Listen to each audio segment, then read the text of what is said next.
Well, let's get you more on the Chinese president's visit to Africa. Well, earlier on, we spoke to Professor Macharia Munene. He is an international relations expert. We started by asking him how Senegal stands to benefit from President Xi Jinping's visit. Well, Senegal and China have been increasing their interactions. President Macky Sall is the one who invited President Xi to visit Senegal, and the Chinese activities in Senegal are increasing. I think the President Xi Jinping will open a very modern stadium in Senegal, which will just be a tip of the iceberg because of the activities that the Chinese are involved in terms of infrastructure, in terms of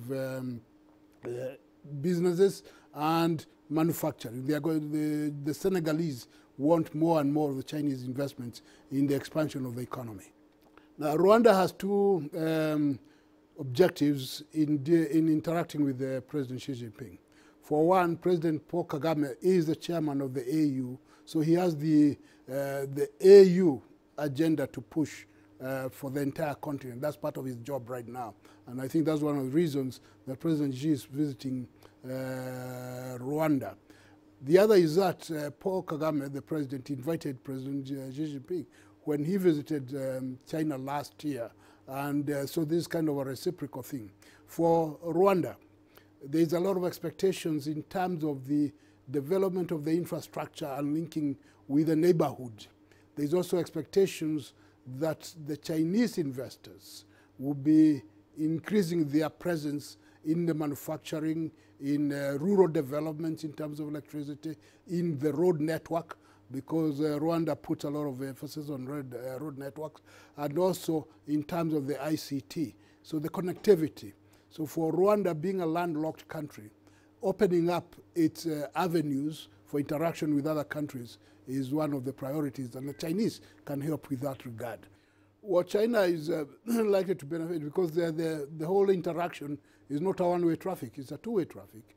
As I pointed out, there is always the global political dynamics. At the time when the world, mainly the conceptual West, appears to be confused as to the direction that it is moving, for China seems to be very clear. At present, it is the Chinese who appear to be advocating free trade, for which Africa also is interested in, as opposed to the West. Of course, apart from that, there is the political interest that China has in good development in Africa, in stability, and also associated with that are the resources that it needs for its own manufacturing, for its own economic growth. And since China is the economic engine of the world, there is a symbiosis between the two sides, that the African countries may have the resources that the Chinese need, and the Chinese have the expertise in terms of infrastructure development that the Africans need. So there is a convergence of interest which is likely to take place.